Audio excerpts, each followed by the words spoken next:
The Science of Getting Rich by Wallace D. Wattles. Preface. This book is pragmatical, not philosophical; practical manual, not a treatise upon theories. It is intended for the men and women whose most pressing need is for money, who wish to get rich first and philosophize afterward. It is for those who have, so far, found neither the time, the means, nor the opportunity to go deeply into the study of metaphysics, but who want results, and who are willing to take the conclusions of science as a basis for action, without going into all the processes by which those conclusions were reached. It is expected that the reader will take the fundamental statements upon faith, just as he would take statements concerning a law of electrical action if they were promulgated by a Marconi or an Edison; and, taking the statements upon faith, that he will prove their truth by acting upon them without fear or hesitation. Every man or woman who does this will certainly get rich, for the science herein applied is an exact science, and failure is impossible. For the benefit, however, of those who wish to investigate philosophical theories, and so secure a logical basis of faith, I will here cite certain authorities. The monistic theory of the universe, the theory that one is all, and that all is one; that one substance manifests itself as the seeming many elements of the material world, is of Hindu origin, and has been gradually winning its way into the thought of the Western world for 200 years. It is the foundation of all the Oriental philosophies, and of those of Descartes, Spinoza, Leibniz, Schopenhauer, Hegel, and Emerson. The reader who would dig the philosophical foundations of this is advised to read Hegel and Emerson for himself. In writing this book I have sacrificed all other considerations to plainness and simplicity of style, so that all might understand. The plan of action laid down herein was deduced from the conclusions of philosophy. It has been thoroughly tested, and bears the supreme test of practical experiment. It works. If you wish to know how the conclusions were arrived at, read the writings of the authors mentioned above; and if you wish to reap the fruits of their philosophies in actual practice, read this book, and do exactly as it tells you to do. The Author. End of the Preface.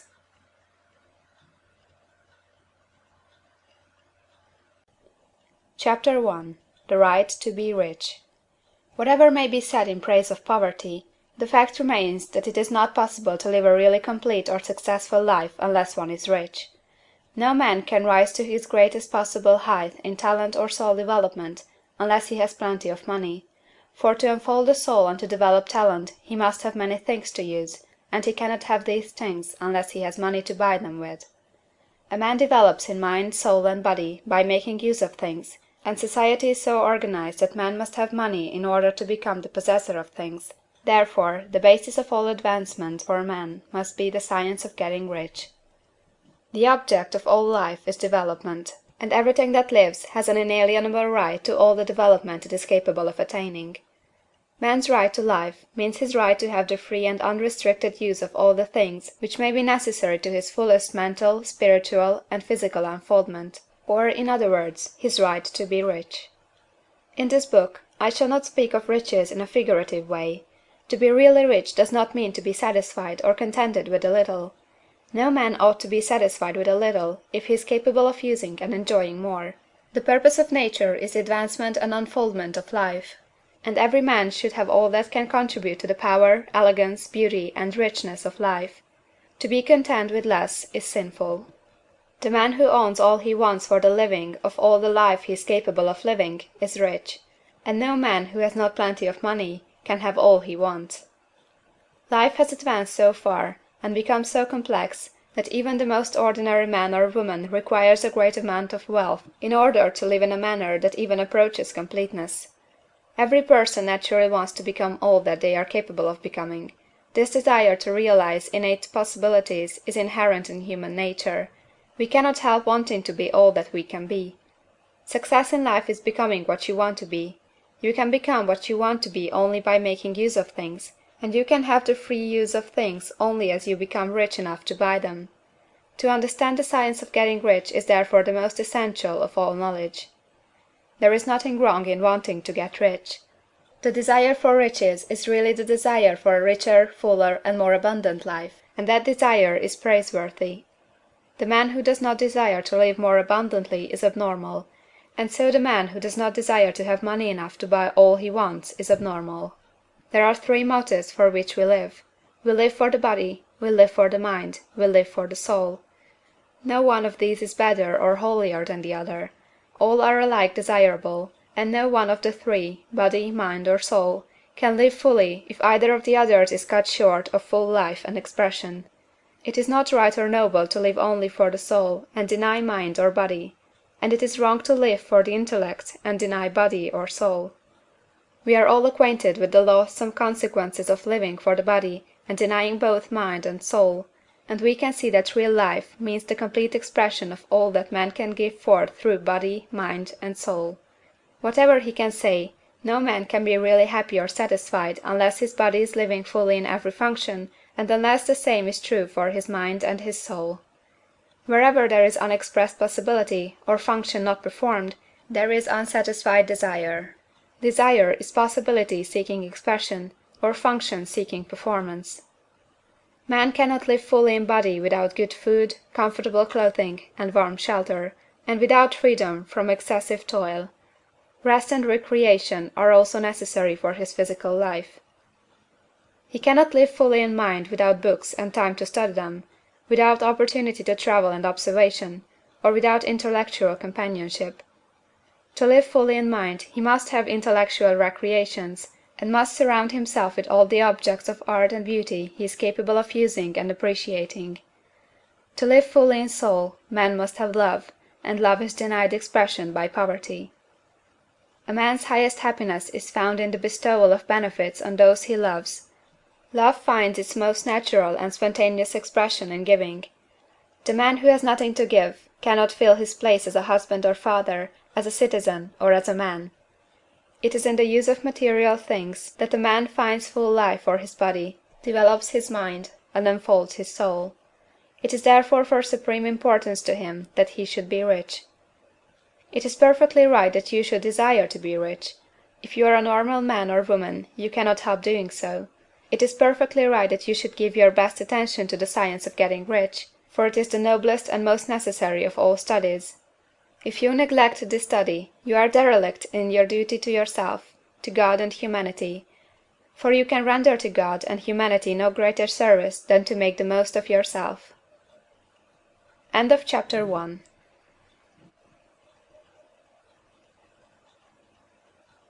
Chapter 2. There is a Science of Getting Rich. There is a science of getting rich, and it is an exact science like algebra or arithmetic. There are certain laws which govern the process of acquiring riches.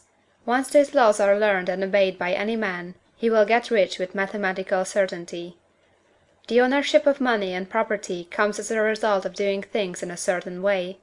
Those who do things in this certain way, whether on purpose or accidentally, get rich, while those who do not do things in this certain way, no matter how hard they work, or how able they are, remain poor. It is a natural law that like causes always produce like effects, and therefore any man or woman who learns to do things in this certain way will infallibly get rich. That the above statement is true is shown by the following facts. Getting rich is not a matter of environment, for, if it were, all the people in certain neighborhoods would become wealthy, the people of one city would be all rich, while those of other towns would all be poor, or the inhabitants of one state would roll in wealth, while those of an adjoining state would be in poverty. But everywhere we see rich and poor living side by side, in the same environment, and often engaged in the same vocations. When two men are in the same locality, and in the same business, and one gets rich while the other remains poor, it shows that getting rich is not primarily a matter of environment. Some environments may be more favorable than others, but when two men in the same business are in the same neighborhood, and one gets rich while the other fails, it indicates that getting rich is a result of doing things in a certain way. And further, the ability to do things in this certain way is not due solely to the possession of talent, for many people who have great talent remain poor, while others who have very little talent get rich. Studying the people who have got rich, we find that they are an average lot in all respects, having no greater talents or abilities than other men. It is evident that they do not get rich because they possess talents or abilities that other men have not, but because they happen to do things in a certain way. Getting rich is not the result of saving or thrift. Many very penurious people are poor, while free spenders often get rich. Nor is getting rich due to doing things which others fail to do, for two men in the same business often do almost exactly the same things, and one gets rich while the other remains poor or becomes bankrupt. From all these things, we must come to the conclusion that getting rich is the result of doing things in a certain way.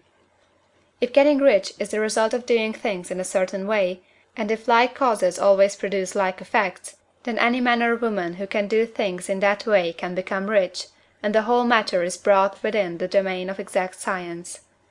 The question arises here, whether this certain way may not be so difficult that only a few may follow it. This cannot be true, as we have seen, so far as natural ability is concerned.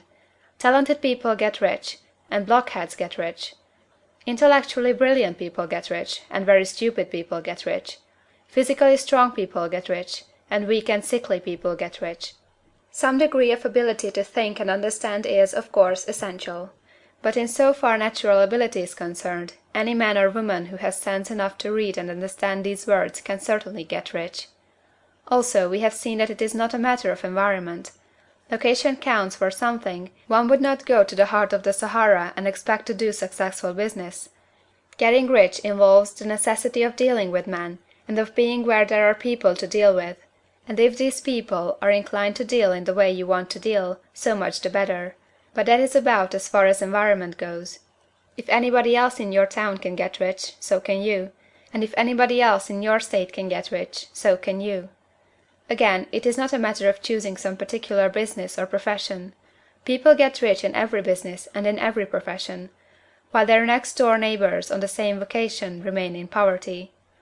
It is true that you will do best in a business which you like, and which is congenial to you. And if you have certain talents which are well developed, you will do best in a business which calls for the exercise of those talents. Also, you will do best in a business which is suited to your locality. An ice cream parlor would do better in a warm climate than in Greenland, and a salmon fishery would succeed better in the Northwest than in Florida, where there are no salmon. But, aside from these general limitations, getting rich is not dependent upon your engaging in some particular business, but upon your learning to do things in a certain way. If you are now in business and everybody else in your locality is getting rich in the same business while you are not getting rich, it is because you are not doing things in the same way that the other person is doing them. No one is prevented from getting rich by lack of capital. True, as you get capital the increase becomes more easy and rapid, but one who has capital is already rich, and does not need to consider how to become so. No matter how poor you may be, if you begin to do things in a certain way, you will begin to get rich, and you will begin to have capital. The getting of capital is a part of the process of getting rich, and it is a part of the result which invariably follows the doing of things in a certain way. You may be the poorest man on the continent, and be deeply in debt. You may have neither friends, influence, nor resources, but if you begin to do things in this way, you must infallibly begin to get rich, for like causes must produce like effects.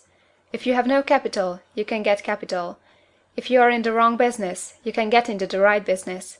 If you are in the wrong location, you can go to the right location, and you can do so by beginning in your present business and in your present location to do things in the certain way which causes success. End of chapter 2.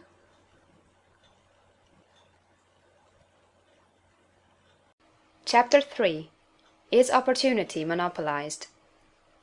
No man is kept poor because opportunity has been taken away from him, because other people have monopolized the wealth and have put a fence around it. You may be shut off from engaging in business in certain lines, but there are other channels open to you. Probably it would be hard for you to get control of any of the great railroad systems. That field is pretty well monopolized. But the electric railway business is still in its infancy, and offers plenty of scope for enterprise, and it will be but a few years until traffic and transportation through the air will become a great industry, and in all its branches will give employment to hundreds of thousands and perhaps to millions of people. Why not turn your attention to the development of aerial transportation, instead of competing with J. Hill and others for a chance in the steam railway world? It is quite true that if you are a workman in the employ of the Steel Trust, you have very little chance of becoming the owner of the plant in which you work. But it is also true that if you will commence the act in a certain way, You can soon leave the employ of the Steel Trust. You can buy a farm of from 10 to 40 acres, and engage in business as a producer of foodstuffs. There is great opportunity at this time for men who will live upon small tracts of land and cultivate the same intensively. Such men will certainly get rich. You may say that it is impossible for you to get the land, but I am going to prove to you that it is not impossible, and that you can certainly get a farm if you will go to work in a certain way. At different periods the tide of opportunity sets in different directions, according to the needs of the whole, and the particular stage of social evolution which has been reached. At present, in America, it is setting toward agriculture and the allied industries and professions. Today, opportunity is open before the factory worker in his line. It is open before the business man who supplies the farmer more than before the one who supplies the factory worker, and before the professional man who waits upon the farmer more than before the one who serves the working class. There is abundance of opportunity for the man who will go with the tide, instead of trying to swim against it. So the factory workers, either as individuals or as a class, are not deprived of opportunity. The workers are not being kept down by their masters. They are not being ground by the trusts and combinations of capital. As a class, they are where they are because they do not do things in a certain way. If the workers of America chose to do so, they could follow the example of their brothers in Belgium and other countries, and establish great department stores and cooperative industries. They could elect men of their own class to office, and pass laws favoring the development of such cooperative industries, and in a few years they could take peaceable possession of the industrial field.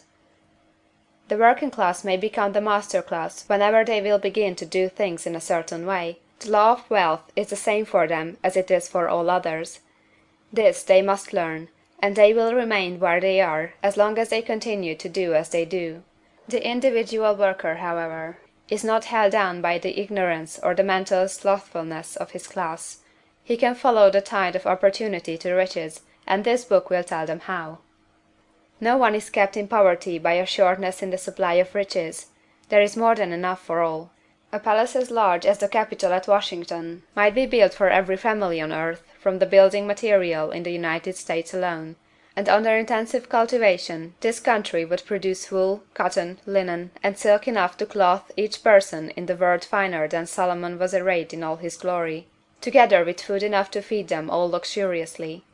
The visible supply is practically inexhaustible, and the invisible supply really is inexhaustible. Everything you see on earth is made from one original substance, out of which all things proceed. New forms are constantly being made, and older ones are dissolving, but all are shapes assumed by one thing. There is no limit to the supply of formless stuff, or original substance. The universe is made out of it, but it was not all used in making the universe.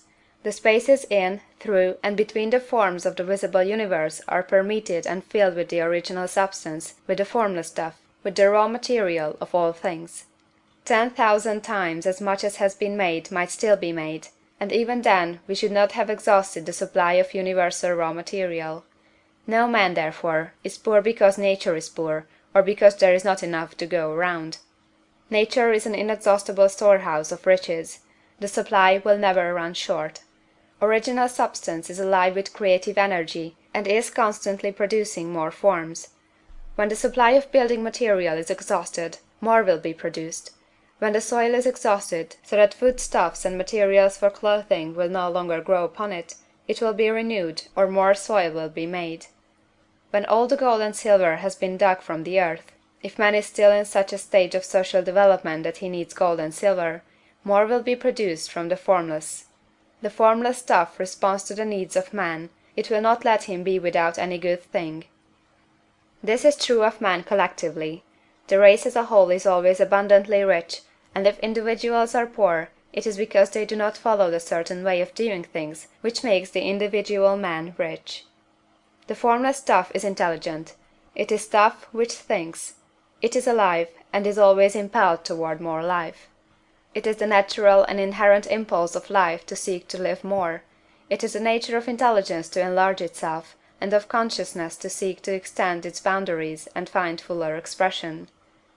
The universe of forms has been made by formless living substance, throwing itself into form in order to express itself more fully.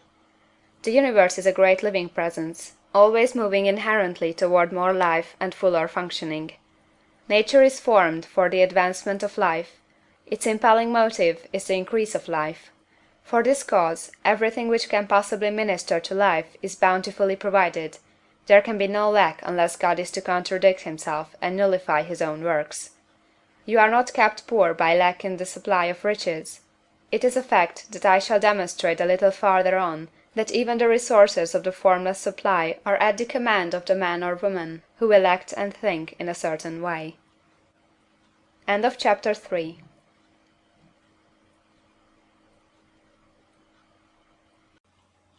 CHAPTER IV. The first principle in the science of getting rich. Thought is the only power which can produce tangible riches from the formless substance. The stuff from which all things are made is a substance which thinks, and the thought of form in this substance produces the form. Original substance moves according to its thoughts. Every form and process you see in nature is the visible expression of a thought in original substance. As the formless stuff thinks of a form, it takes that form; as it thinks of a motion, it makes that motion. That is the way all things were created. We live in a thought world, which is part of a thought universe. The thought of a moving universe extended throughout formless substance, and the thinking stuff moving according to that thought took the form of systems of planets, and maintains that form. Thinking substance takes the form of its thought, and moves according to the thought. Holding the idea of a circling system of suns and worlds, it takes the form of these bodies, and moves them as it thinks. Thinking the form of a slow-growing oak tree, it moves accordingly, and produces the tree, though centuries may be required to do the work. In creating, the formless seems to move according to the lines of motion it has established. The thought of an oak tree does not cause the instant formation of a full-grown tree, but it does start in motion the forces which will produce the tree along established lines of growth. Every thought of form, held in thinking substance, causes the creation of the form, but always, or at least generally, along lines of growth and action already established. The thought of a house of a certain construction, if it were impressed upon formless substance, might not cause the instant formation of the house, but it would cause the turning of creative energies already working in trade and commerce into such channels as to result in the speedy building of the house. And if there were no existing channels through which the creative energy could work, then the house would be formed directly from primal substance, without waiting for the slow processes of the organic and inorganic world. No thought of form can be impressed upon original substance without causing the creation of the form. Man is a thinking centre, and can originate thought. All the forms that man fashions with his hands must first exist in his thought. He cannot shape a thing until he has thought that thing. And so far man has confined his efforts wholly to the work of his hands. He has applied manual labor to the world of forms, seeking to change or modify those already existing. He has never thought of trying to cause the creation of new forms by impressing his thoughts upon formless substance. When man has a thought form, he takes material from the forms of nature, and makes an image of the form which is in his mind. He has so far made little or no effort to cooperate with formless intelligence, to work with the Father. He has not dreamed that he can do what he seeth the Father doing. Man reshapes and modifies existing forms by manual labor. He has given no attention to the question whether he may not produce things from formless substance by communicating his thoughts to it. We propose to prove that he may do so, to prove that any man or woman may do so, and to show how. As our first step, we must lay down three fundamental propositions. First, we assert that there is one original formless stuff, or substance, from which all things are made. All the seemingly many elements are but different presentations of one element. All the many forms found in organic and inorganic nature are but different shapes, made from the same stuff. And this stuff is thinking stuff. A thought held in it produces the form of the thought. Thought, in thinking substance, produces shapes. Man is a thinking centre, capable of original thought.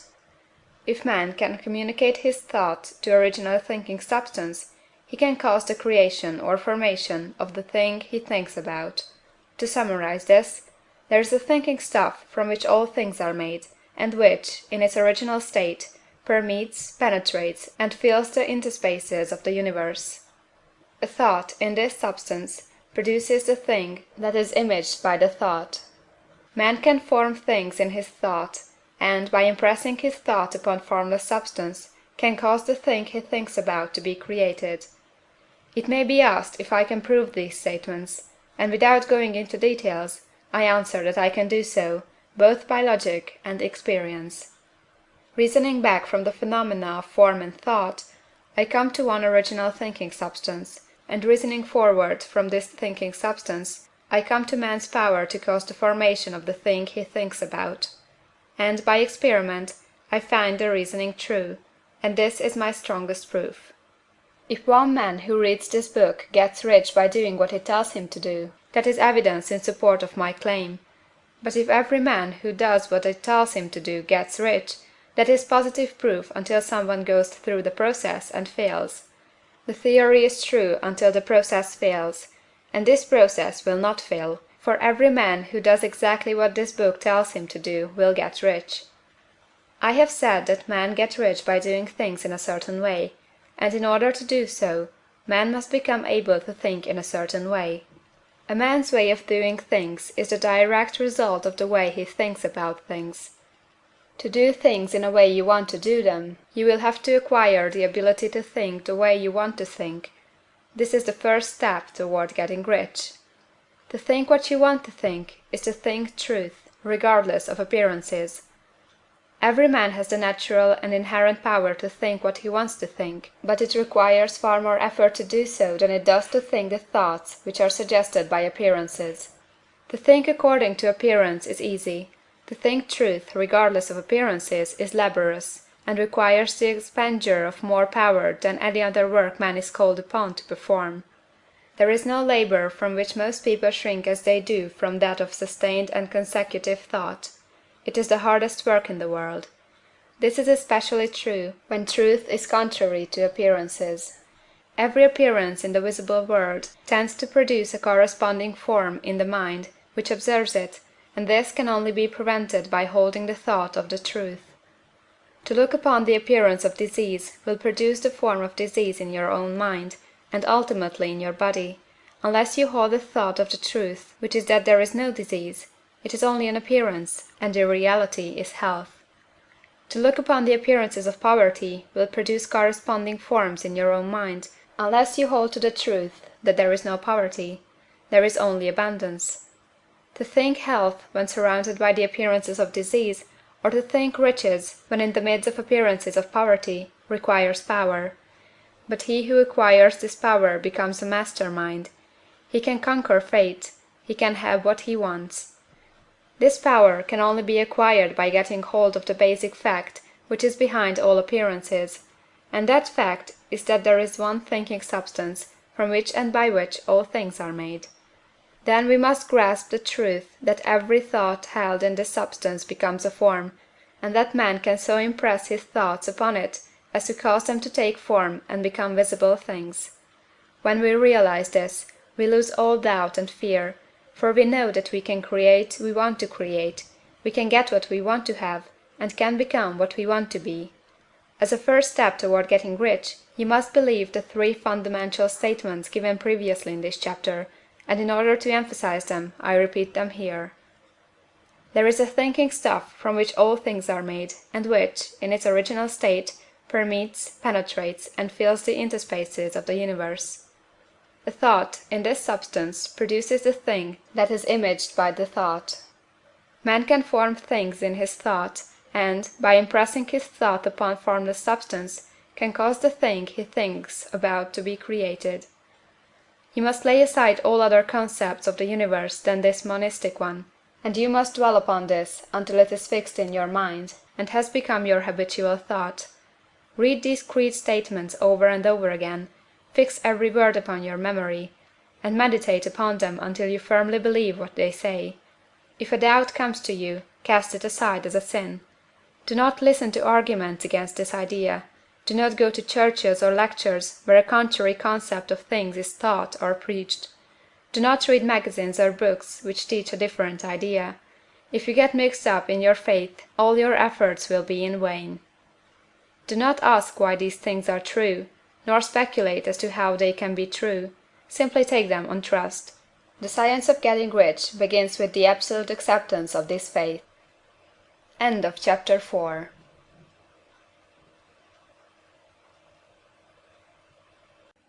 Chapter 5. Increasing Life. You must get rid of the last vestige of the old idea that there is a deity whose will it is that you should be poor, or whose purposes may be served by keeping you in poverty. The intelligent substance which is all, and in all, and which lives in all, and lives in you, is a consciously living substance. Being a consciously living substance, it must have the nature and inherent desire of every living intelligence for increase of life. Every living thing must continually seek for the enlargement of its life, because life, in the mere act of living, must increase itself. A seed, dropped into the ground, springs into activity, and in the act of living produces 100 more seeds. Life, by living, multiplies itself. It is forever becoming more. It must do so if it continues to be at all. Intelligence is under the same necessity for continuous increase. Every thought we think makes it necessary for us to think another thought. Consciousness is continually expanding. Every fact we learn leads us to the learning of another fact. Knowledge is continually increasing. Every talent we cultivate brings to the mind the desire to cultivate another talent. We are subject to the urge of life, seeking expression, which ever drives us on to know more, to do more, and to be more. In order to know more, do more, and be more, we must have more. We must have things to use, for we learn, and do, and become, only by using things. We must get rich, so that we can live more. The desire for riches is simply the capacity for larger life seeking fulfillment. Every desire is the effort of an unexpressed possibility to come into action. It is power seeking to manifest which causes desire. That which makes you want more money is the same as that which makes the plant grow. It is life, seeking fuller expression. The one living substance must be subject to this inherent law of all life. It is permeated with the desire to live more. That is why it is under the necessity of creating things. The one substance desires to live more in you, hence it wants you to have all the things you can use. It is the desire of God that you should get rich. He wants you to get rich, because he can express himself better through you if you have plenty of things to use in giving him expression. He can live more in you if you have unlimited command of the means of life. The universe desires you to have everything you want to have. Nature is friendly to your plans. Everything is naturally for you. Make up your mind that this is true. It is essential, however, that your purpose should harmonize with the purpose that is in all. You must want real life, not mere pleasure of sensual gratification. Life is the performance of function, and the individual really lives only when he performs every function, physical, mental, and spiritual, of which he is capable, without excess in any. You do not want to get rich in order to live swinishly, for the gratification of animal desires. That is not life. But the performance of every physical function is a part of life, and no one lives completely who denies the impulses of the body a normal and healthful expression. You do not want to get rich solely to enjoy mental pleasures, to get knowledge, to gratify ambition, to outshine others, to be famous. All these are legitimate part of life, but the man who lives for the pleasures of the intellect alone will only have a partial life, and he will never be satisfied with his lot. You do not want to get rich solely for the good of others, to lose yourself for the salvation of mankind, to experience the joys of philanthropy and sacrifice. The joys of the soul are only a part of life, and they are no better nor nobler than any other part. You want to get rich in order that you may eat, drink, and be merry when it is time to do these things, in order that you may surround yourself with beautiful things, see distant lands, feed your mind, and develop your intellect, in order that you may love men and do kind things, and be able to play a good part in helping the world to find truth. But remember that extreme altruism is no better nor nobler than extreme selfishness. Both are mistakes. Get rid of the idea that God wants you to sacrifice yourself for others, and that you can secure his favor by doing so. God requires nothing of the kind. What he wants you is that you should make the most of yourself for yourself and for others. And you can help others more by making the most of yourself than in any other way. You can make the most of yourself only by getting rich, so it is right and praiseworthy that you should give your first and best thought to the work of acquiring wealth. Remember, however, that the desire of substance is for all, and its movements must be for more life to all. It cannot be made to work for less life to any, because it is equally in all, seeking riches and life. Intelligent substance will make things for you, but it will not take things away from someone else and give them to you. You must get rid of the thought of competition. You are to create, not to compete for what is already created. You do not have to take anything from anyone. You do not have to drive sharp bargains. You do not have to cheat, or to take advantage. You do not need to let any man work for you for less than he earns. You do not have to covet the property of others, or to look at it with wistful eyes. No man has anything of which you cannot have the like, and that without taking what he has away from him. You are to become a creator, not a competitor. You are going to get what you want, but in such a way that when you get it every other man will have more than he has now. I am aware that there are men who get a vast amount of money by proceeding in direct opposition to the statements in the paragraph above, and may add a word of explanation here. Men of the plutocratic type, who become very rich, do so sometimes purely by their extraordinary ability on the plane of competition, and sometimes they unconsciously relate themselves to substance in its great purposes and movements for the general racial upbuilding through industrial evolution. Rockefeller, Carnegie, Morgan, and others have been the unconscious agents of the supreme in the necessary work of systematizing and organizing productive industry, and in the end their work will contribute immensely toward increased life for all.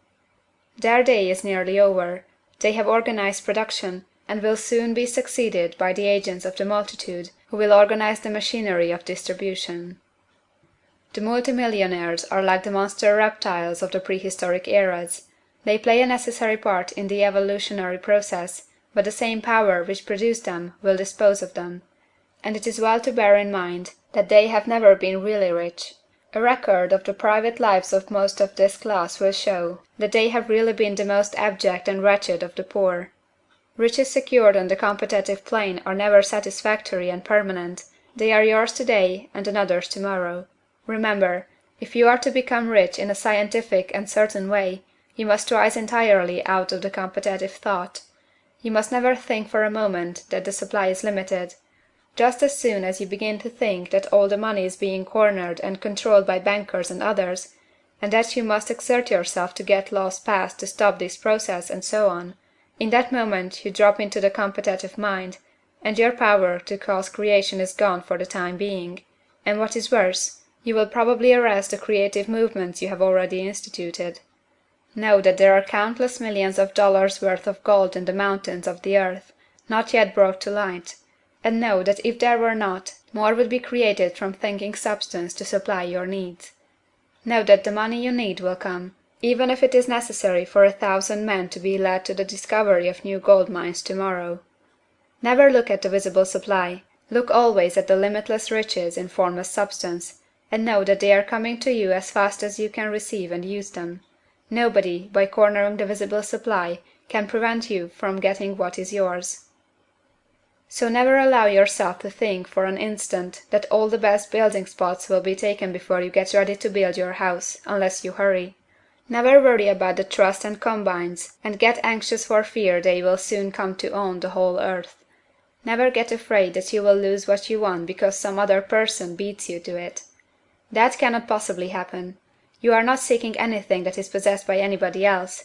You are causing what you want to be created from formless substance, and the supply is without limits. Stick to the formulated statement.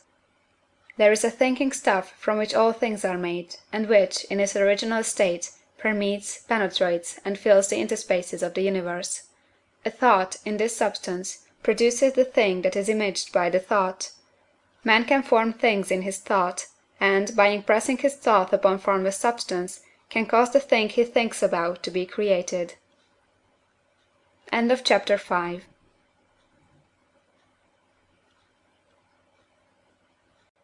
Chapter 6. How Riches Come to You. When I say that you do not have to drive sharp bargains, I do not mean that you do not have to drive any bargains at all, or that you are above the necessity for having any dealings with your fellow men. I mean that you will not need to deal with them unfairly. You do not have to get something for nothing, but can give to every man more than you take from him. You cannot give every man more in cash market value than you take from him, but you can give him more in use value than the cash value of the thing you take from him. The paper, ink, and other material in this book may not be worth the money you pay for it, but if the ideas suggested in it bring you thousands of dollars, you have not been wronged by those who sold it to you. They have given you a great use value for a small cash value.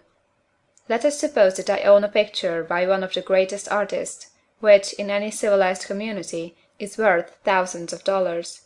I take it to Baffin Bay, and by salesmanship induce an Eskimo to give a bundle of furs worth $500 for it.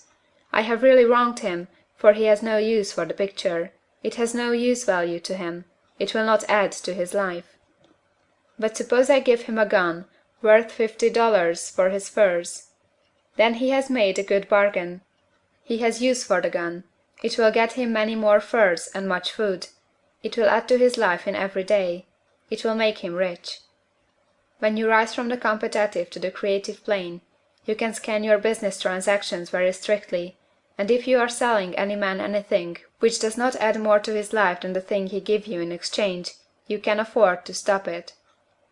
You do not have to beat anybody in business. And if you are in a business which does beat people, get out of it at once.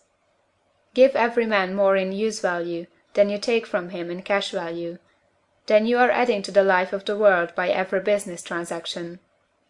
If you have people working for you, you must take from them more cash value than you pay them in wages.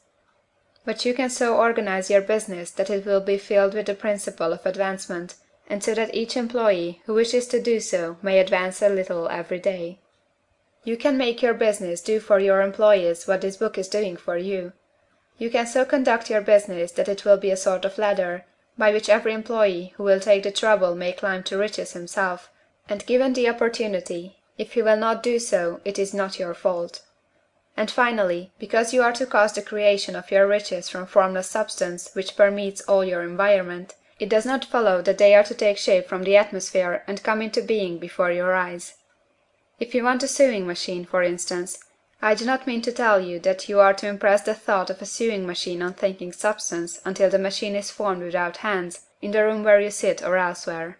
But if you want a sewing machine, hold the mental image of it with the most positive certainty that it is being made, or is on its way to you. After once forming the thought, have the most absolute and unquestioning faith that a sewing machine is coming. Never think of it or speak of it in any other way than as being sure to arrive. Claim it as already yours. It will be brought to you by the power of the Supreme Intelligence acting upon the minds of men. If you live in Maine, it may be that a man will be brought from Texas or Japan to engage in some transaction which will result in your getting what you want.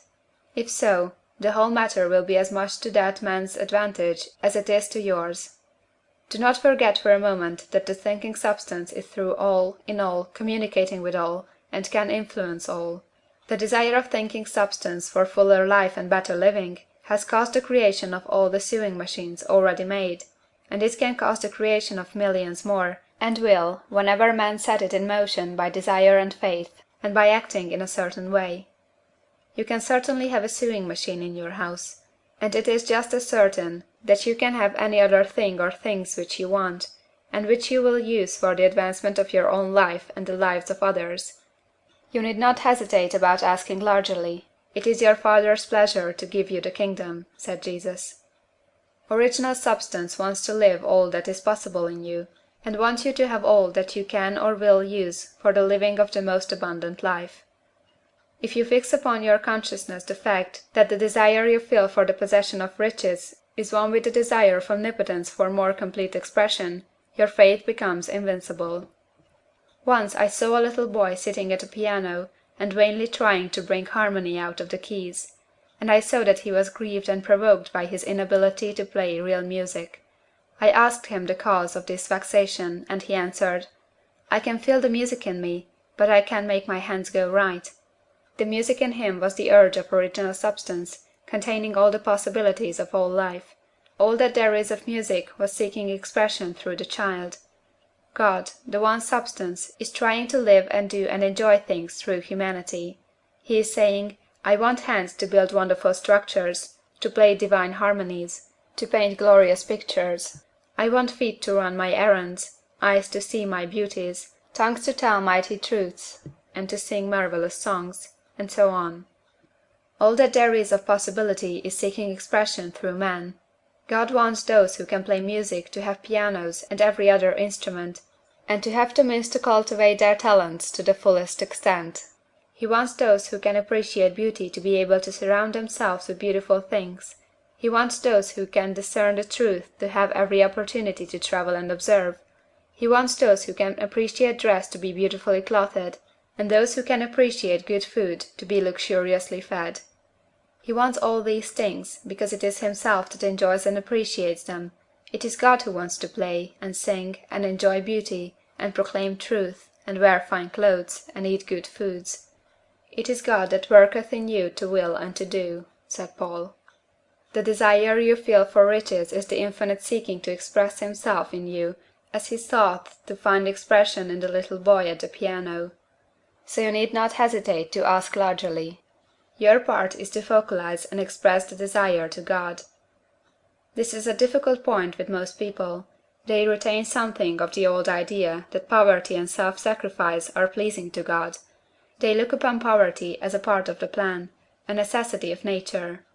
They have the idea that God has finished his work, and made all that he can make, and that the majority of men must stay poor, because there is not enough to go around. They hold so much to this erroneous thought that they feel ashamed to ask for wealth. They try not to want more than a very modest competence, just enough to make them fairly comfortable. I recall now a case of one student who was told that he must get in mind a clear picture of the things he desired, so that the creative thought of them might be impressed on formless substance. He was a very poor man, living in a rented house, and having only what he earned from day to day, and he could not grasp the fact that all wealth was his. So, after thinking the matter over, he decided that he might reasonably ask for a new rug on the floor of his best room and an anthracite coal stove to heat the house during the cold winter. Following the instructions given in this book, he obtained these things in a few months, and then it dawned upon him that he had not asked enough. He went through the house in which he lived, and planned all the improvements he would like to make in it. He mentally added a bay window here, a room there, until it was complete in his mind as his ideal home, and then he planned its furnishings. Holding the whole picture in his mind, he began living in the certain way, and moving toward what he wanted, and he owns the house now, and is rebuilding it after the form of his mental image, and now, with still larger faith, he is going on to get greater things. It has been unto him according to his faith, and it is so with you and with all of us. End of chapter 6.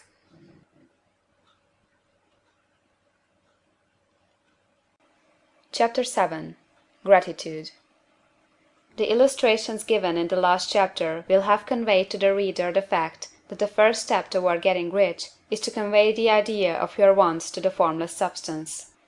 This is true, and you will see that in order to do so, it becomes necessary to relate yourself to the formless intelligence in a harmonious way. To secure this harmonious relation is a matter of such primary and vital importance that I shall give some space to its discussion here, and give you instructions which, if you will follow them, will be certain to bring you into perfect unity of mind with God. The whole process of mental adjustment and atonement can be summed up in one word: gratitude. First, you believe that there is one intelligent substance, from which all things proceed. Second, you believe that this substance gives you everything you desire. And third, you relate yourself to it by a feeling of deep and profound gratitude. Many people who order their lives rightly in all other ways are kept in poverty by their lack of gratitude. Having received one gift from God, they cut the wires which connect them with Him by failing to make acknowledgment. It is easy to understand that the nearer we live to the source of wealth, the more wealth we shall receive. And it is easy also to understand that the soul that is always grateful lives in closer touch with God than the one which never looks to him in thankful acknowledgment. The more gratefully we fix our minds on the Supreme when good things come to us, the more good things we will receive, and the more rapidly they will come. And the reason simply is that the mental attitude of gratitude draws the mind into closer touch with the source from which the blessings come.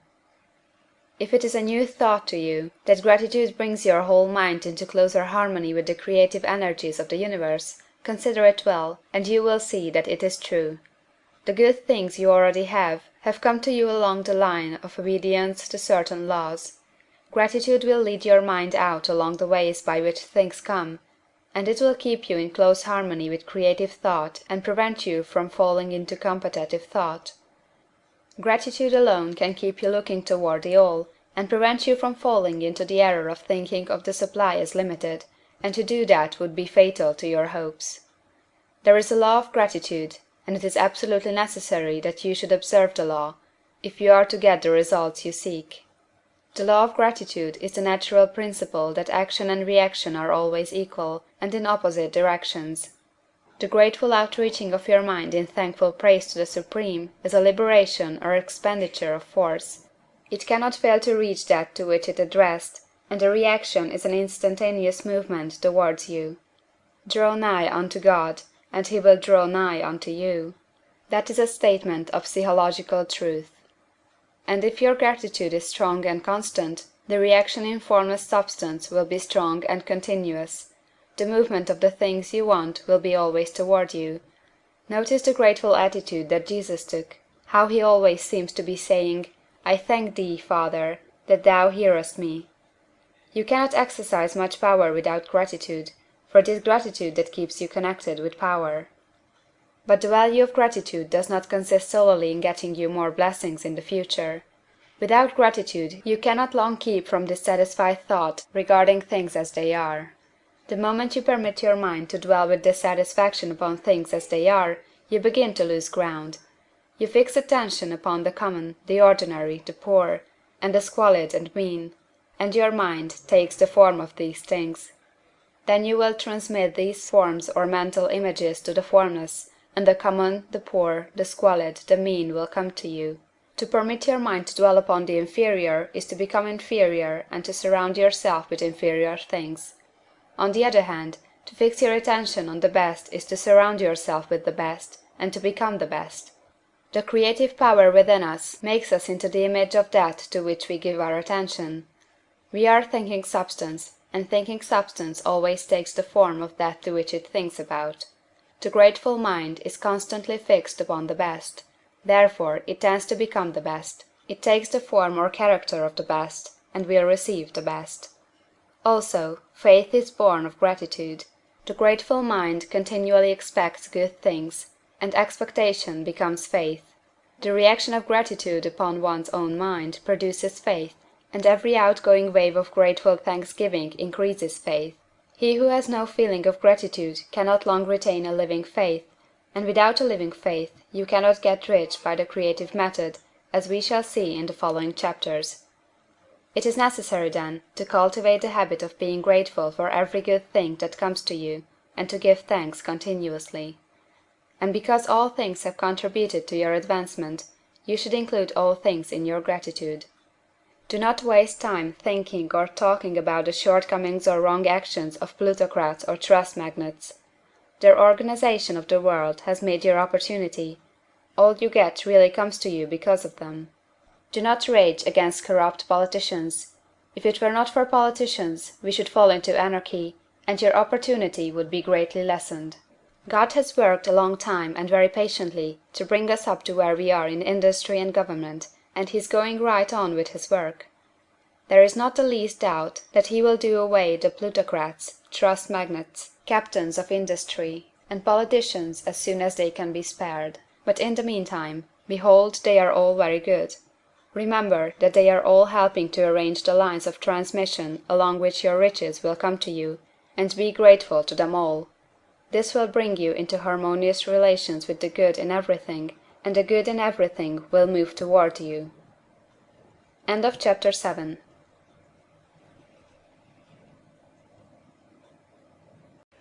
Chapter 8. Thinking in the Certain Way. Turn back to chapter 6 and read again the story of the man who formed the mental image of his house, and you will get a fair idea of the initial step toward getting rich. You must form a clear and definite mental picture of what you want. You cannot transmit an idea unless you have it yourself. You must have it before you can give it. Many people fail to impress thinking substance because they have themselves only a vague and misty concept of the things they want to do, to have, or to become. It is not enough that you should have a general desire for wealth, to do good with. Everybody has that desire. It is not enough that you should have a wish to travel, see things, live more, etc. Everybody has those desires also. If you are going to send a wireless message to a friend, you would not send the letters of the alphabet in their order, and let him construct the message for himself, nor would you take words at random from the dictionary. You would send a coherent sentence, one which meant something. When you try to impress your wants upon substance, remember that it must be done by a coherent statement. You must know what you want, and be definite. You can never get rich or start the creative power into action by sending out unformed longings and vague desires. Go over your desires, just as the man I have described went over his house. See just what you want, and get a clear mental picture of it as you wish it to look when you get it. That clear mental picture you must have continually in mind, as the sailor has in mind the port toward which he is sailing the ship. You must keep your face toward it all the time. You must no more lose sight of it than the steersman loses sight of the compass. It is not necessary to take exercises in concentration, nor to set apart special times for prayer and affirmation, nor to go into the silence, nor to do occult stunts of any kind. These things are well enough, but all you need is to know what you want, and to want it badly enough so that it will stay in your thoughts. Spend as much your leisure time as you can in contemplating your picture, but no one needs to take exercises to concentrate his mind on a thing he really wants. It is the things you do not really care about which require effort to fix your attention upon them. And unless you really want to get rich, so that the desire is strong enough to hold your thoughts directed to the purpose as the magnetic pole holds the needle of the compass, it will hardly be worth while for you to try to carry out the instructions given in this book. The methods herein set forth are for people whose desire for riches is strong enough to overcome mental laziness and the love of ease, and make them work. The more clear and definite you make your picture then, and the more you dwell upon it, bringing out all its delightful details, the stronger your desire will be, and the stronger your desire, the easier it will be to hold your mind fixed upon the picture of what you want. Something more is necessary, however, than merely to see the picture clearly. If that is all you do, you are only a dreamer, and will have little or no power for accomplishment. Behind your clear vision must be the purpose to realize it, to bring it out in tangible expression. And behind this purpose must be an invincible and unwavering faith that the thing is already yours, that it is at hand, and you have only to take possession of it. Live in the new house mentally until it takes form around you physically.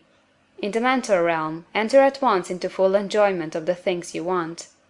Whatsoever things ye ask for when ye pray, believe that ye receive them, and ye shall have them, said Jesus. See the things you want as if they were actually around you all the time. See yourself as owning and using them. Make use of them in imagination just as you will use them when they are your tangible possessions. Dwell upon your mental picture until it is clear and distinct, and then take the mental attitude of ownership toward everything in that picture. Take possession of it, in mind, in the full faith that it is actually yours. Hold to this mental ownership. Do not waver for an instant in the faith that it is real. And remember what was said in the preceding chapter about gratitude. Be as thankful for it all the time as you expect it to be when it has taken form. The man who can sincerely thank God for the things which as yet he owns only in imagination, has real faith. He will get rich. He will cause the creation of whatsoever he wants. You do not need to pray repeatedly for things you want. It is not necessary to tell God about it every day. Use not vain repetitions as the heathen do, said Jesus to his pupils, For your Father knoweth that ye have need of these things before ye ask him. Your part is to intelligently formulate your desire for the things which make for a larger life, and to get these desire arranged into a coherent whole, and then to impress this whole desire upon the formless substance, which has the power and the will to bring you what you want. You do not make this impression by repeating strings of words, you make it by holding the vision with unshakable purpose to attain it, and with steadfast faith that you do attain it. The answer to prayer is not according to your faith while you are talking, but according to your faith while you are working. You cannot impress the mind of God by having a special Sabbath day set apart to tell him what you want, and of forgetting him during the rest of the week. You cannot impress him by having special hours to go into your closet and pray, if you then dismiss the matter from your mind until the hour of prayer comes again. Oral prayer is well enough, and has its effect, especially upon yourself, in clarifying your vision and strengthening your faith. But it is not your oral petitions which get you what you want. In order to get rich, you do not need a sweet hour of prayer, you need to pray without ceasing.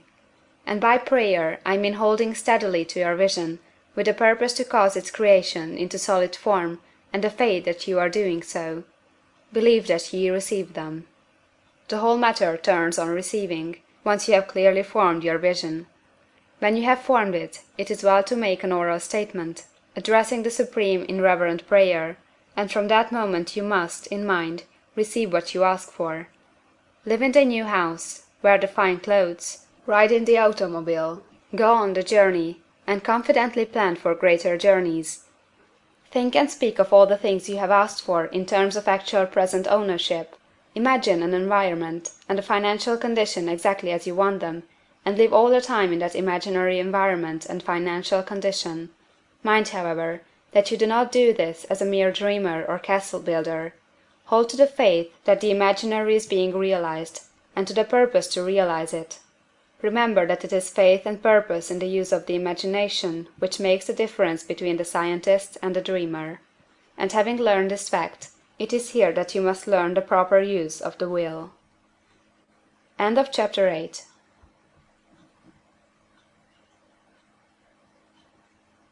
Chapter 9.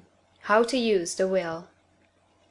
To set about getting rich in a scientific way, you do not try to apply your willpower to anything outside of yourself. You have no right to do so, anyway. It is wrong to apply your will to other men and women in order to get them do what you wish done. It is as flagrantly wrong to coerce people by mental power as it is to coerce them by physical power. If compelling people by physical force to do things for you reduces them to slavery, compelling them by mental means accomplishes exactly the same thing. The only difference is in methods. If taking things from people by physical force is robbery, then taking things by mental force is robbery also. There is no difference in principle. You have no right to use your willpower upon another person, even for his own good, for you do not know what is for his good. The science of getting rich does not require you to apply power or force to any other person, in any way whatsoever. There is not the slightest necessity for doing so. Indeed, any attempt to use your will upon others will only tend to defeat your purpose. You do not need to apply your will to things in order to compel them to come to you.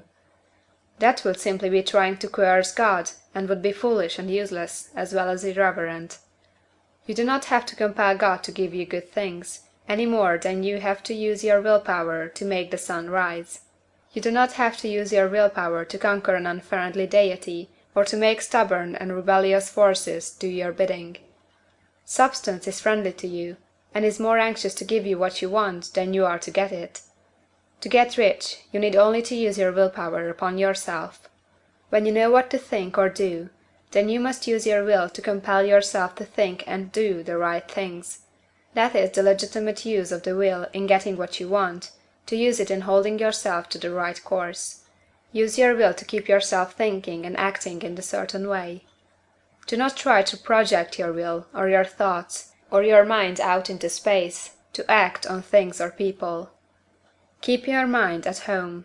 It can accomplish more there than elsewhere. Use your mind to form a mental image of what you want, and to hold that vision with faith and purpose. And use your will to keep your mind working in the right way.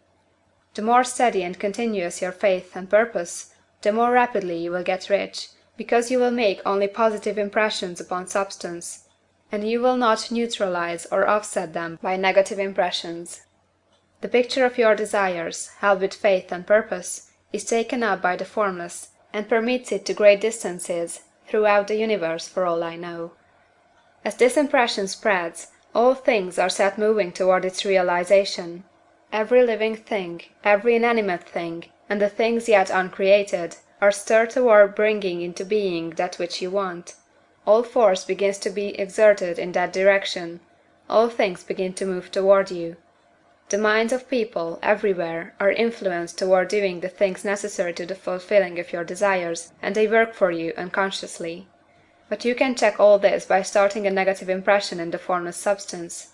Doubt or unbelief is as certain to start a movement away from you as faith and purpose are to start one toward you.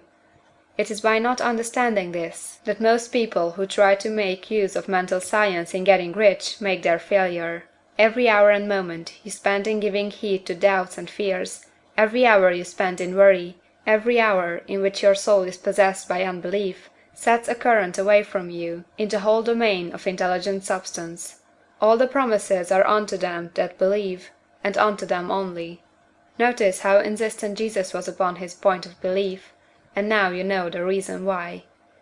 Since belief is all important, it behooves you to guard your thoughts, and as your beliefs will be shaped in a very great extent by the things you observe and think about, it is important that you should command your attention. And here the will comes into use, for it is by your will that you determine upon what things your attention shall be fixed. If you want to become rich, you must not make a study of poverty. Things are not brought into being by thinking about their opposites. Health is never to be attained by studying disease and thinking about disease. Righteousness is not to be promoted by studying sin and thinking about sin, and no one ever got rich by studying poverty and thinking about poverty. Medicine as a science of disease has increased disease, religion as science of sin has promoted sin, and economics as a study of poverty will fill the world with wretchedness and want. Do not talk about poverty, do not investigate it or concern yourself with it. Never mind what its causes are. You have nothing to do with them.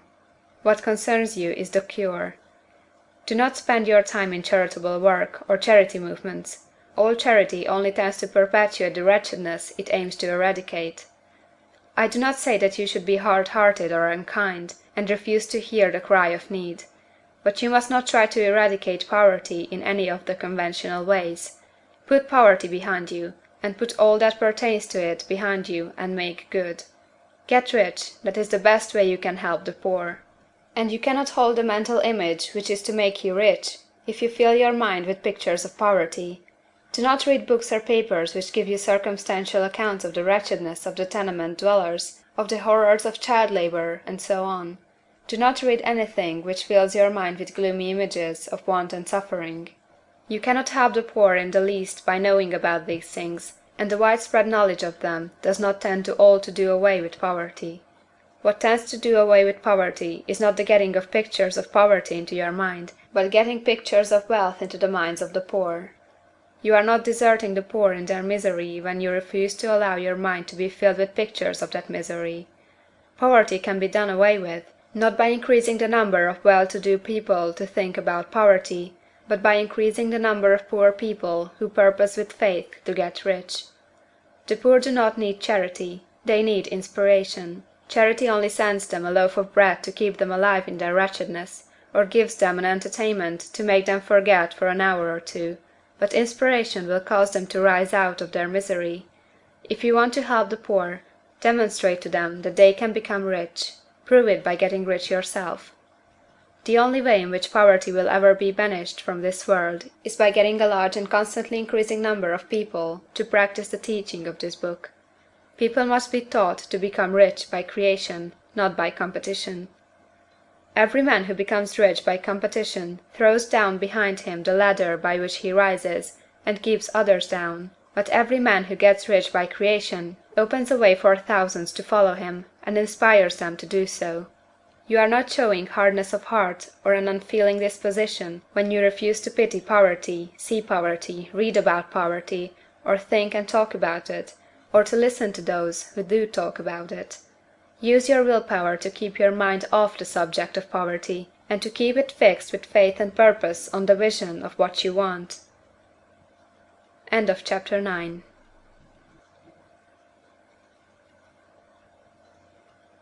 Chapter 10. Further use of the will. You cannot retain a true and clear vision of wealth if you are constantly turning your attention to opposing pictures, whether they be external or imaginary. Do not tell of your past troubles of a financial nature, if you have had them. Do not think of them at all.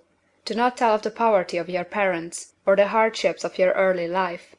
To do any of these things is to mentally class yourself with the poor for the time being, and it will certainly check the movement of things in your direction. Let the dead bury their dead, as Jesus said. Put poverty and all things that pertain to poverty completely behind you. You have accepted a certain theory of the universe as being correct, and are resting all your hopes of happiness on its being correct. And what can you gain by giving heed to conflicting theories?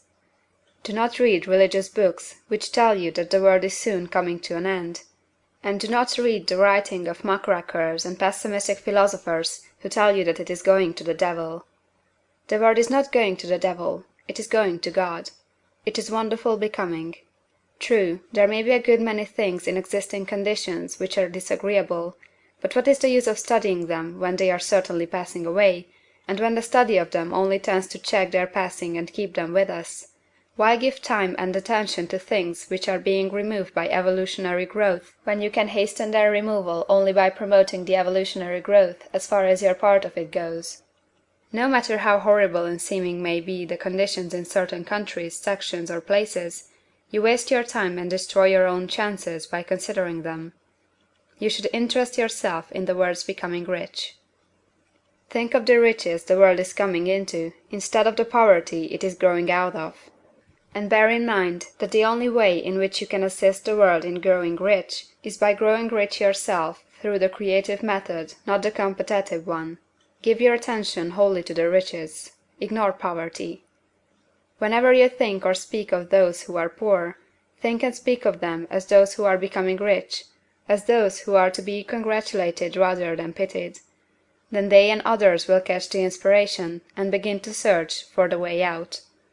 Because I say that you are to give your whole time and mind and thought to riches, it does not follow that you are to be sordid or mean.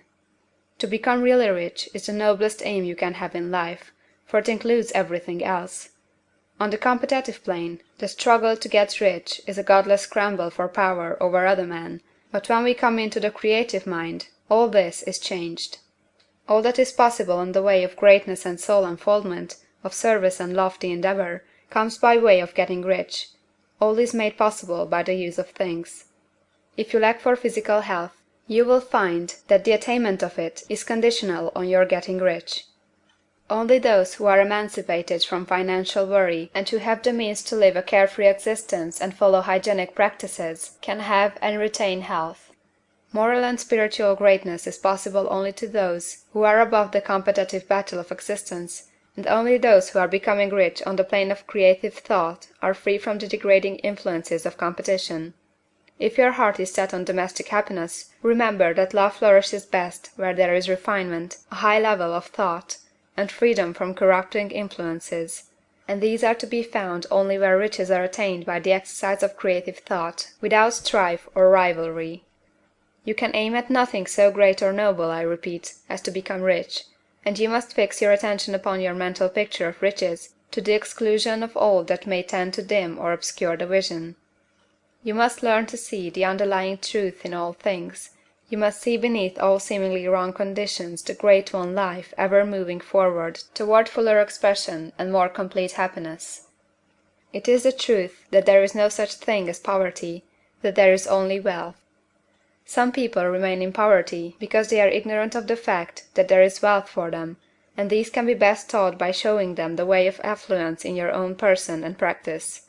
Others are poor because, while they feel that there is a way out, they are too intellectually indolent to put forth the mental effort necessary to find that way and by travel it. and for these the very best thing you can do is to arouse their desire by showing them the happiness that comes from being rightly rich. Others still are poor because, while they have some notion of science, they have become so swamped and lost in the maze of metaphysical and occult theories that they do not know which road to take. They try a mixture of many systems and fail in all. For these again the very best thing to do is to show the right way in your own person and practice. An ounce of doing things is worth a pound of theorizing. The very best thing you can do for the whole world is to make the most of yourself. You can serve God and man in no more effective way than by getting rich. That is, if you get rich by the creative method and not by the competitive one. Another thing. We assert that this book gives in detail the principles of the science of getting rich, and if that is true, you do not need to read any other book upon the subject. This may sound narrow and egoistical, but consider, there is no more scientific method of computation in mathematics than by addition, subtraction, multiplication, and division. No other method is possible. There can be but one shortest distance between 2 points. There is only one way to think scientifically, and that is to think in the way that leads to the most direct and simple route to the goal. No man has yet formulated a briefer or less complex system than the one set forth herein. It has been stripped of all non-essentials. When you commence on this, lay all others aside. Put them out of your mind altogether. Read this book every day, keep it with you, commit it to memory, and do not think about other systems and theories.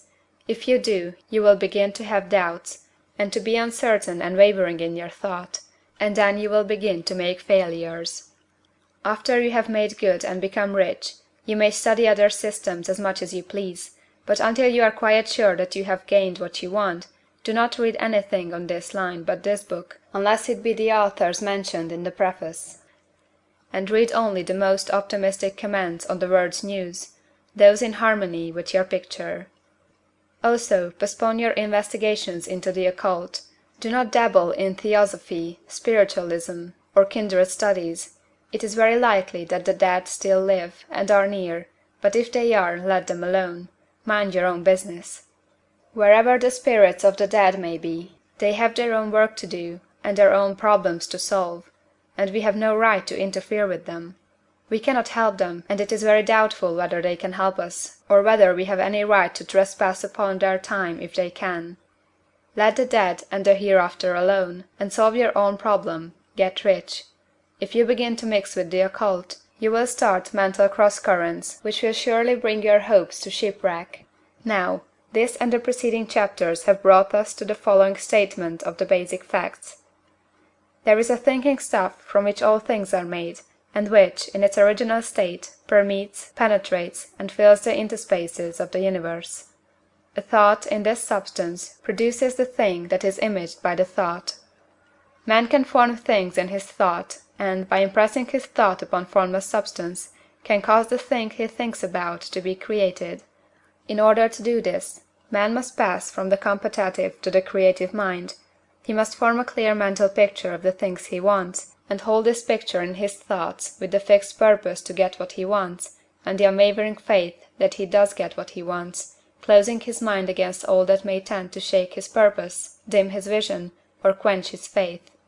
And in addition to all this, we shall now see that he must live and act in a certain way. End of chapter 10.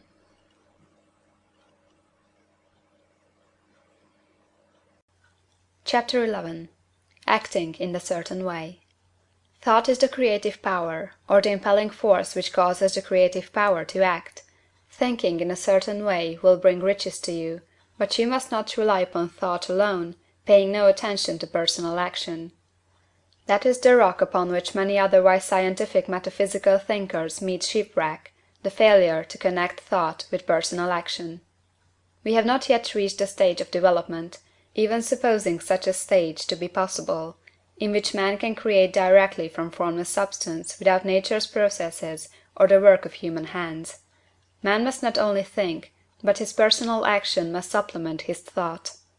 By thought, you can cause the gold in the hearts of the mountains to be impelled toward you, but it will not mine itself, refine itself, coin itself into double eagles, and come rolling along the road seeking its way into your pocket. Under the impelling power of the Supreme Spirit, men's affairs will be so ordered that some one will be led to mine the gold for you. Other men's business transactions will be so directed that the gold will be brought toward you, and you must so arrange your own business affairs that you may be able to receive it when it comes to you. Your thought makes all things, animate and inanimate, work to bring you what you want, but your personal activity must be such that you can rightly receive what you want when it reaches you. You are not to take it as charity, nor to steal it. You must give every man more in use value than he gives you in cash value. The scientific use of thought consists in forming a clear and distinct mental image of what you want, in holding fast to the purpose to get what you want, and in realizing with grateful faith that you do get what you want. Do not try to project your thought in any mysterious or occult way, with the idea of having it go out and do things for you. That is wasted effort, and will weaken your power to think with sanity. The action of thought in getting rich is fully explained in the preceding chapters. Your faith and purpose positively impress your vision upon formless substance, which has the same desire for more life that you have. And this vision, received from you, sets all the creative forces at work in and through their regular channels of action, but directed toward you. It is not your part to guide or supervise the creative process. All you have to do with that is to retain your vision, stick to your purpose, and maintain your faith and gratitude. But you must act in a certain way, so that you can appropriate what is yours when it comes to you, so that you can meet the things you have in your picture, and put them in their proper places as they arrive. You can really see the truth of this. When things reach you, they will be in the hands of other men, who will ask an equivalent for them.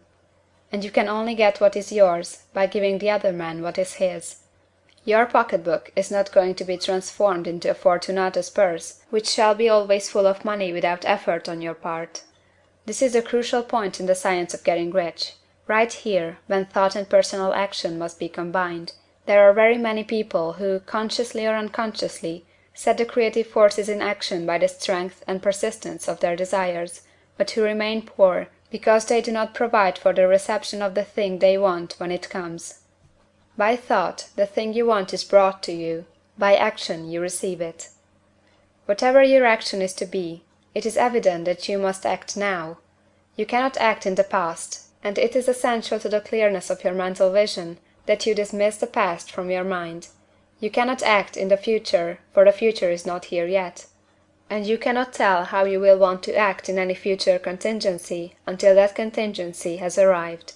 Because you are not in the right business or the right environment now, do not think that you must postpone action until you get into the right business or environment. And do not spend time in the present taking thought as to the best course in possible future emergencies. Have faith in your ability to meet any emergency when it arrives. If you act in the present with your mind on the future, your present action will be with a divided mind and will not be effective. Put your whole mind into present action. Do not give your creative impulse to original substance, and then sit down and wait for results. If you do, you will never get them. Act now. There is never any time but now, and there never will be any time but now. If you are ever to begin to make ready for the reception of what you want, you must begin now. And your action, whatever it is, must most likely be in your present business or employment, and must be upon the persons and things in your present environment. You cannot act where you are not. You cannot act where you have been, and you cannot act where you are going to be. You can act only where you are. Do not bother as to whether yesterday's work was well done or ill done. Do today's work well. Do not try to do tomorrow's work now. There will be plenty of time to do that when you get to it. Do not try, by occult or mystical means, to act on people or things that are out of your reach. Do not wait for a change of environment before you act. Get a change of environment by action. You can so act upon the environment in which you are now as to cause yourself to be transferred to a better environment. Hold with faith and purpose the vision of yourself in the better environment, but act upon your present environment with all your heart, and with all your strength, and with all your mind. Do not spend any time in day dreaming or castle building. Hold to the one vision of what you want, and act now. Do not cast about seeking some new thing to do, or some strange, unusual, or remarkable action to perform as a first step toward getting rich. It is probable that your actions, at least for some time to come, will be those you have been performing for some time past, but you are to begin now to perform these actions in a certain way, which will surely make you rich. If you are engaged in some business, and feel that it is not the right one for you, do not wait until you get into the right business before you begin to act. Do not feel discouraged, or sit down and lament because you are misplaced. No man was ever so misplaced but that he could not find the right place, and no man ever became so involved in the wrong business but that he could get into the right business. Hold the vision of yourself in the right business, with the purpose to get into it, and the faith that you will get into it, and are getting into it. But act in your present business. Use your present business as the means of getting a better one, and use your present environment as the means of getting into a better one. Your vision of the right business, if held with faith and purpose, will cause the Supreme to move the right business toward you, and your action, if performed in the certain way, will cause you to move toward the business. If you are an employee, or wage earner, and feel that you must change places in order to get what you want, do not project your thought into space and rely upon it to get you another job. It will probably fail to do so. Hold the vision of yourself in the job you want, while you act with faith and purpose on the job you have, and you will certainly get the job you want. Your vision and faith will set the creative force in motion to bring it toward you, and your action will cause the forces in your own environment to move you toward the place you want. In closing this chapter, we will add another statement to our syllabus. There is a thinking stuff from which all things are made, and which, in its original state, permeates, penetrates, and fills the interspaces of the universe. A thought, in this substance, produces the thing that is imaged by the thought.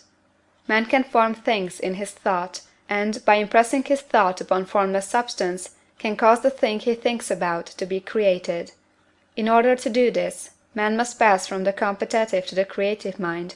He must form a clear mental picture of the thing he wants, and hold this picture in his thoughts, with the fixed purpose to get what he wants, and the unwavering faith that he does get what he wants, closing his mind to all that may tend to shake his purpose, dim his vision, or quench his faith. That he may receive what he wants when it comes, man must act now upon the people and things in his present environment. End of chapter 11.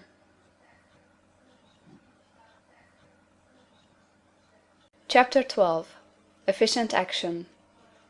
You must use your thought as directed in previous chapters, and begin to do what you can do where you are, and you must do all that you can do where you are. You can advance only by being larger than your present place, and no man is larger than his present place who leaves undone any of the work pertaining to that place. The world is advanced only by those who more than fill their present places.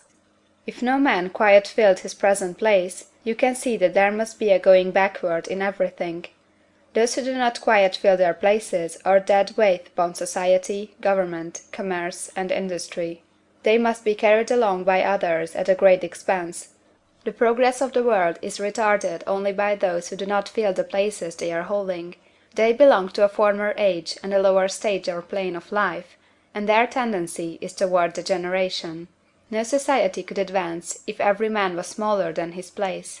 Social evolution is guided by the law of physical and mental evolution. In the animal world, evolution is caused by excess of life. When an organism has more life than can be expressed in the functions of its own plane, it develops the organs of a higher plane, and a new species is originated. There never would have been new species had there not been organisms which more than filled their places. The law is exactly the same for you. Your getting rich depends upon your applying this principle to your own affairs. Every day is either a successful day or a day of failure, and it is the successful days which get you what you want. If every day is a failure, you can never get rich, while if every day is a success, you cannot fail to get rich. If there is something that may be done today, and you do not do it, you have failed in so far as that thing is concerned, and the consequences may be more disastrous than you can imagine. You cannot foresee the results of even the most trivial act. You do not know the workings of all the forces that have been set moving in your behalf. Much may be depending on your doing some simple act. It may be the very thing which is to open the door of opportunity to very great possibilities. You can never know all the combinations which Supreme Intelligence is making for you in the world of things and of human affairs. Your neglect or failure to do some small thing may cause a long delay in getting what you want. Do, every day, all that can be done that day. There is, however, a limitation or qualification of the above that you must take into account. You are not to overwork, nor to rush blindly into your business in the effort to do the greatest possible number of things in the shortest possible time. You are not to try to do tomorrow's work today, nor to do a week's work in a day. It is really not the number of things you do, but the efficiency of each separate action that counts. Every act is, in itself, either a success or a failure. Every act is, in itself, either effective or inefficient. Every inefficient act is a failure, and if you spend your life in doing inefficient acts, your whole life will be a failure. The more things you do, the worse is for you, if all your acts are inefficient ones. On the other hand, every efficient act is a success in itself, and if every act of your life is an efficient one, your whole life must be a success. The cause of failure is doing too many things in an inefficient manner, and not doing enough things in an efficient manner. You will see that it is a self-evident proposition that if you do not do any inefficient acts, and if you do a sufficient number of efficient acts, you will become rich. If now it is possible for you to make each act an efficient one, you see again that the getting of riches is reduced to an exact science, like mathematics. The matter turns, then, on the questions whether you can make each separate act a success in itself, and this you can certainly do. You can make each act a success, because all power is working with you, and all power cannot fail. Power is at your service, and to make each act efficient, you have only to put power into it. Every action is either strong or weak, and when every one is strong, you are acting in the certain way which will make you rich. Every act can be made strong and efficient by holding your vision while you are doing it, and putting the whole power of your faith and purpose into it. It is at this point that people fail to separate mental power from personal action. They use the power of mind in one place and at one time, and they act in another place and at another time. So their acts are not successful in themselves. Too many of them are inefficient. But if all power goes into every act, no matter how commonplace, every act will be a success in itself. And as in the nature of things, every success opens the way to other successes, your progress toward what you want, and the progress of what you want toward you, will become increasingly rapid. Remember that successful action is cumulative in its results. Since the desire for more life is inherent in all things, when a man begins to move toward larger life, more things attach themselves to him, and the influence of his desire is multiplied. Do, every day, all that you can do that day, and do each act in an efficient manner. In saying that you must hold your vision while you are doing each act, however trivial or commonplace, I do not mean to say that it is necessary at all times to see the vision distinctly to all its smallest details. It should be the work of your leisure hours to use your imagination on the details of your vision, and to contemplate them until they are firmly fixed upon memory. If you wish speedy results, spend practically all your spare time in this practice.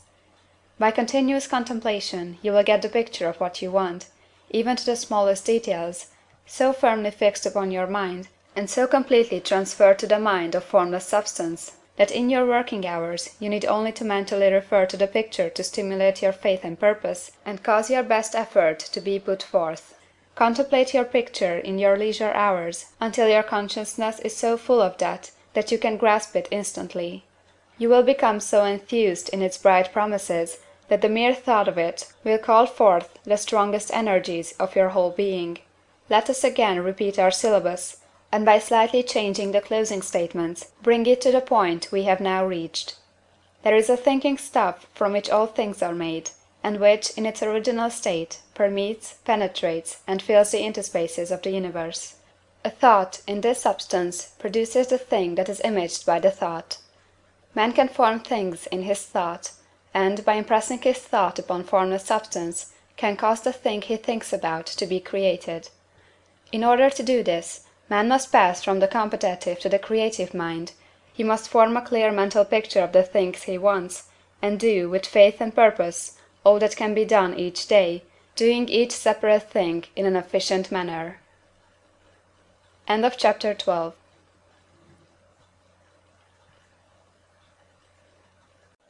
Chapter 13. Getting into the right business. Success, in any particular business, depends for one thing upon your possessing in a well-developed state the faculties required in that business. Without good musical faculty, no one can succeed as a teacher of music. Without well-developed mechanical faculties, no one can achieve great success in any of the mechanical trades. Without tact and the commercial faculties, no one can succeed in mercantile pursuits. But to possess in a well-developed state the faculties required in your particular vocation does not insure getting rich. There are musicians who have remarkable talent, and who yet remain poor.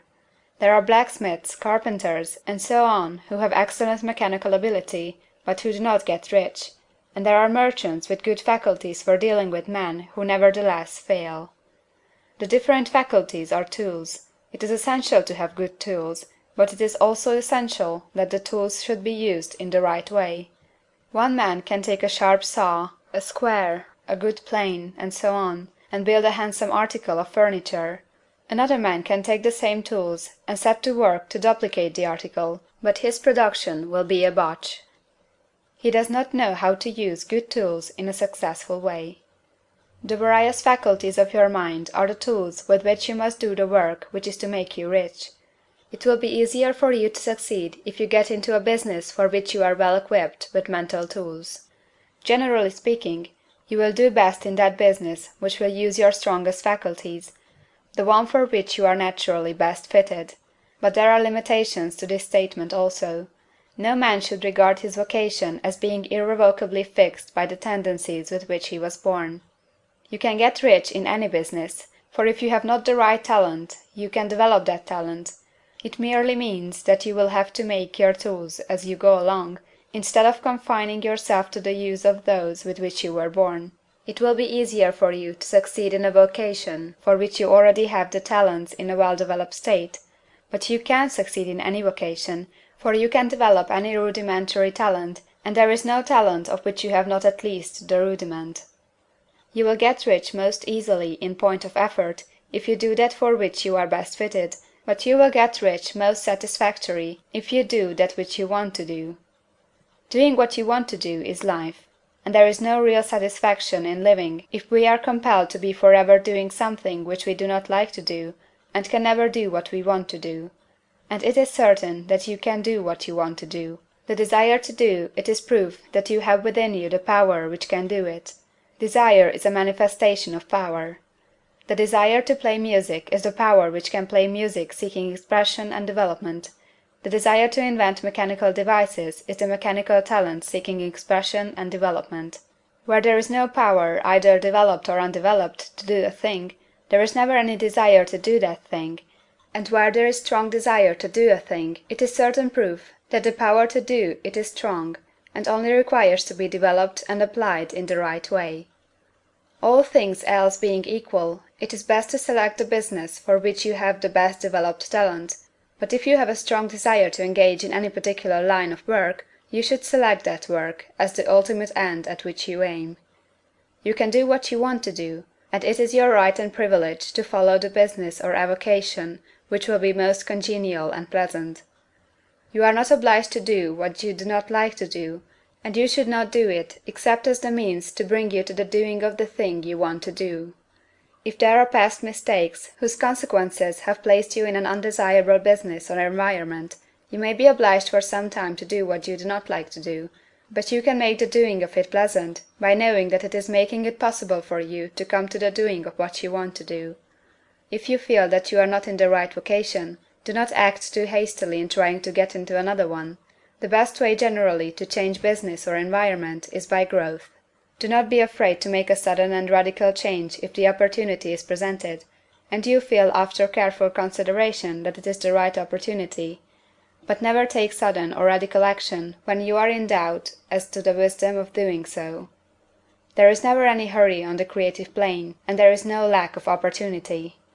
When you get out of the competitive mind, you will understand that you never need to act hastily. No one else is going to beat you to the thing you want to do. There is enough for all. If one space is taken, another and a better one will be opened for you a little farther on. There is plenty of time. When you are in doubt, wait. Fall back on the contemplation of your vision, and increase your faith and purpose, and by all means, in times of doubt and indecision, cultivate gratitude. A day or two spent in contemplating the vision of what you want, and in earnest thanksgiving that you are getting it, will bring your mind into such close relationship with the Supreme that you will make no mistake when you do act. There is a mind which knows all there is to know, and you can come into close unity with this mind by faith and the purpose to advance in life, if you have deep gratitude. Mistakes come from acting hastily, or from acting in fear or doubt, or in forgetfulness of the right motive, which is more life to all, and less to none. As you go on in the certain way, opportunities will come to you in increasing number, and you will need to be very steady in your faith and purpose, and to keep in close touch with the All-Mind by reverent gratitude. Do all that you can do in a perfect manner every day, but do it without haste, worry, or fear. Go as fast as you can, but never hurry. Remember that in the moment you begin to hurry, you cease to be a creator and become a competitor. You drop back upon the old plane again. Whenever you find yourself hurrying, call a halt. Fix your attention on the mental image of the thing you want, and begin to give thanks that you are getting it. The exercise of gratitude will never fail to strengthen your faith and renew your purpose. End of chapter 13.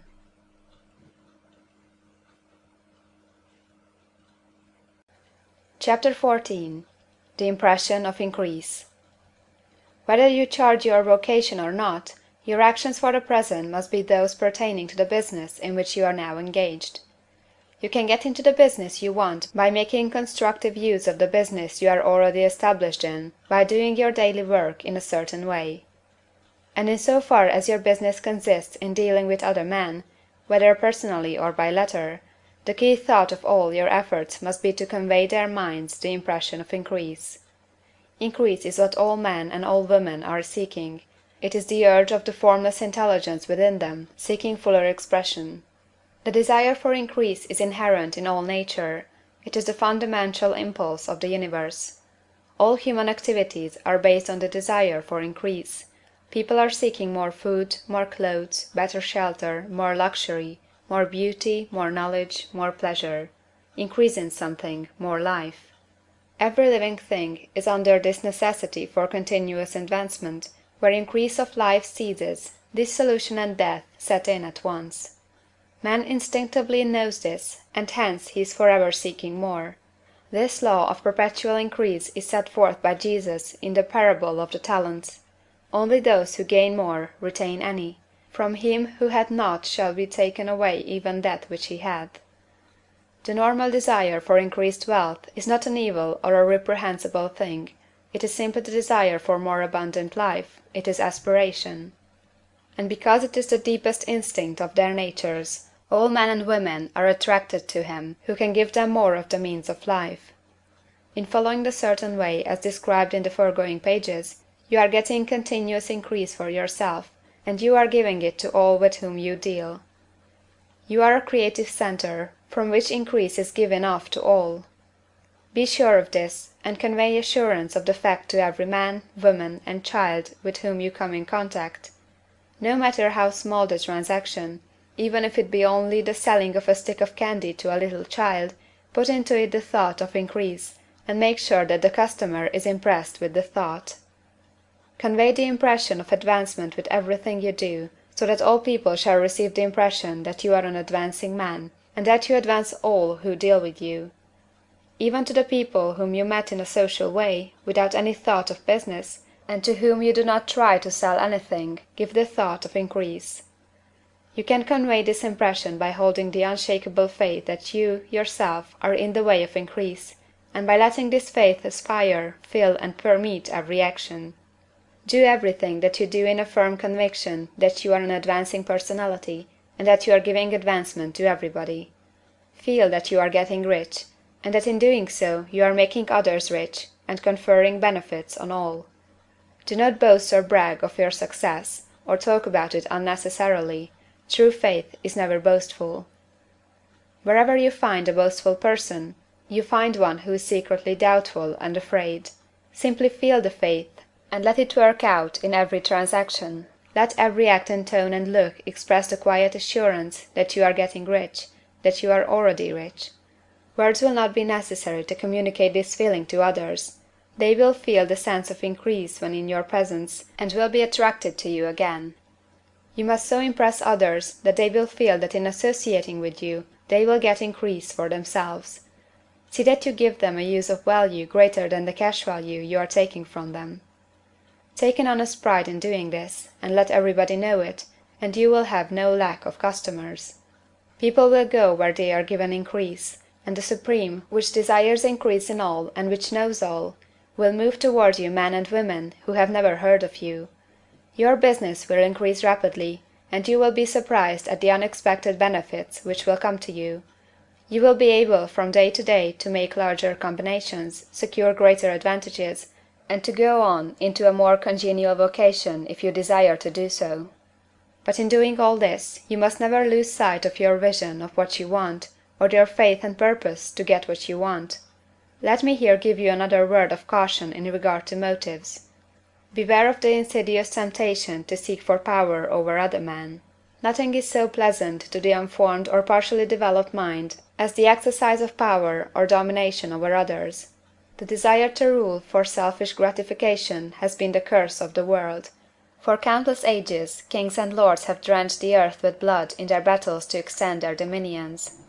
This not to seek more life for all, but to get more power for themselves. Today, the main motive in the business and industrial world is the same. Men marshal their armies of dollars, and lay waste the lives and hearts of millions in the same mad scramble for power over others. Commercial kings, like political kings, are inspired by the lust for power. Jesus saw in this desire for mastery the moving impulse of that evil world he sought to overthrow. Read the 23rd chapter of Matthew, and see how he pictures the lust of the Pharisees to be called master, to sit in the high places, to domineer over others, and to lay burdens on the backs of the less fortunate. And note how he compares this lust for domination with the brotherly seeking for the common good to which he calls his disciples. Look out for the temptation to seek for authority, to become a master, to be considered as one who is above the common herd, to impress others by lavish display, and so on. The mind that seeks for mastery over others is the competitive mind, and the competitive mind is not the creative one. In order to master your environment and your destiny, it is not at all necessary that you should rule over your fellow men, and indeed, when you fall into the world's struggle for the high places, you begin to be conquered by fate and environment, and your getting rich becomes a matter of chance and speculation. Beware of the competitive mind. No better statement of the principle of creative action can be formulated than the favorite declaration of the late Golden Rule Jones of Toledo: "What I want for myself, I want for everybody." End of chapter 14.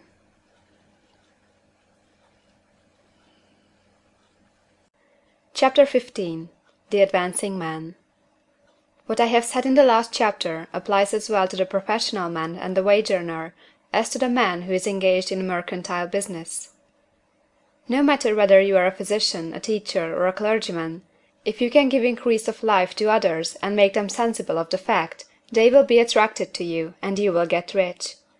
The physician who holds the vision of himself as a great and successful healer, and who works toward the complete realization of that vision with faith and purpose, as described in the former chapters, will come into such close touch with the source of life that he will be phenomenally successful. Patients will come to him in throngs. No one has a greater opportunity to carry into effect the teaching of this book than the practitioner of medicine. It does not matter to which of the various schools he may belong, for the principle of healing is common to all of them, and may be reached by all alike. The advancing man in medicine, who holds to a clear mental image of himself as successful, and who obeys the laws of faith, purpose, and gratitude, will cure every curable case he undertakes, no matter what remedies he may use.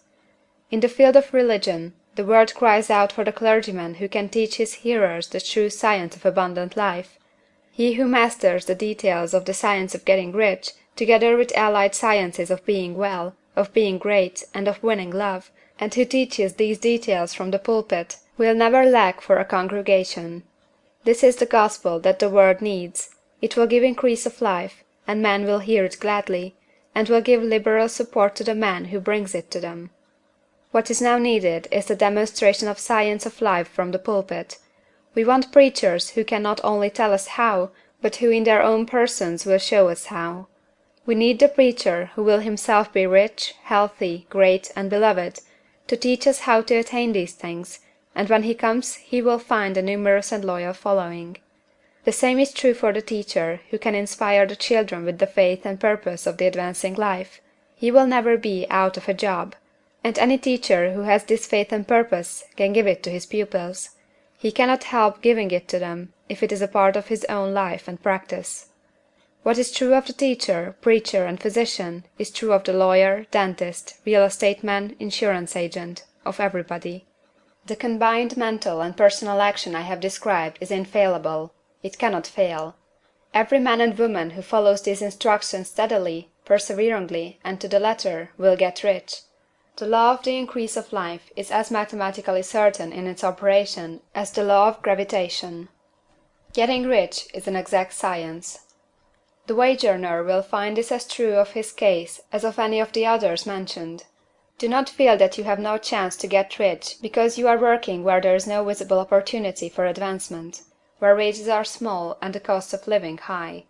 Form your clear mental vision of what you want, and begin to act with faith and purpose. Do all the work you can do, every day, and do each piece of work in a perfectly successful manner. Put the power of success, and the purpose to get rich, into everything that you do. But do not do this merely with the idea of currying favor with your employer, in the hope that he, or those above you, will see your good work and advance you. It is not likely that they will do so. The man who is merely a good workman, filling his place to the very best of his ability, and satisfied with that, is valuable to his employer, and it is not to the employer's interest to promote him. He is worth more where he is. To secure advancement, something more is necessary than to be too large for your place.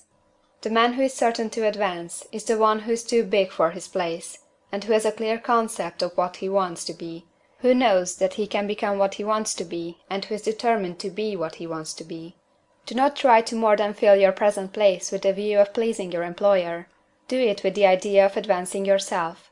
Hold the faith and purpose of increase during work hours, after work hours, and before work hours.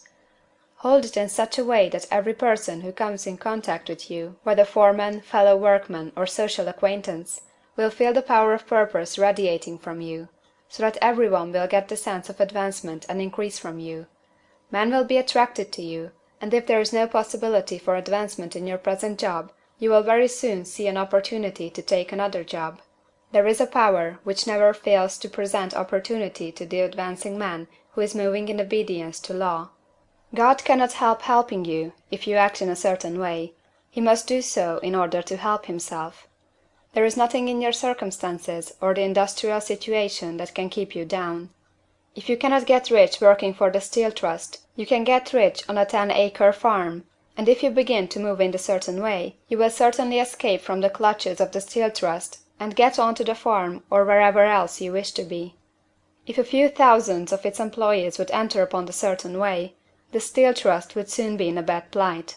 It would have to give its working men more opportunity, or to go out of business. Nobody has to work for a trust. The trusts can keep men in so-called hopeless conditions only so long as there are men who are too ignorant to know of the science of getting rich, or too intellectually slothful to practice it.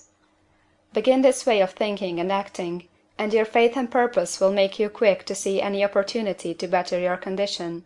Such opportunities will speedily come, for the Supreme, working in all, and working for you, will bring them before you.